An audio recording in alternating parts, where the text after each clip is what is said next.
সরকারের কাছে আমার দাবি, বাংলাদেশ এবং ভারতের মধ্যে যে বন্দি বিনিময় চুক্তি রয়েছে তার মাধ্যমে অতি দ্রুত আসামিদের বাংলাদেশে ফিরিয়ে এনে প্রচলিত আইনের মাধ্যমে এই হত্যার পিছনে নির্দেশদাতা, অর্থের যোগানদাতা, শুটারকে ভারতে পালিয়ে যেতে সহায়তাকারী সহ সকল দোষীদের নাম জনসম্মুখে প্রকাশ করতে হবে।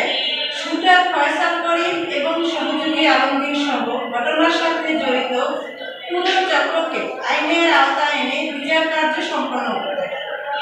সরকারের কাছে আমার জোর দাবি, জাতিসংঘের তত্ত্বাবধানে তদন্ত কার্য সম্পন্ন করে চার্জশিট দাখিল করতে হবে।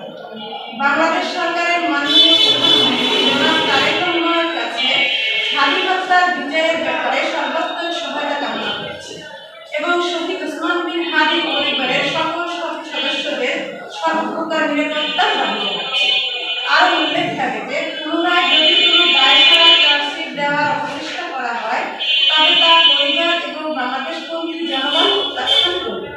বিচার কার্য নিয়ে যদি কোনো ধরনের নাটক মঞ্চস্থ করার চেষ্টা করা হয় তাহলে বাংলাদেশপন্থী ওসমান প্রিয় সকল শ্রেণী পেশার জনগণকে সাথে নিয়ে সময় উপযোগী যে কোনো কর্মসূচির মাধ্যমে তার রুখে দেওয়া হবে ইনশাআল্লাহ। বিকাশ পেমেন্টে 10,000 টাকার বেশি অফার। শপিং চলছে তো।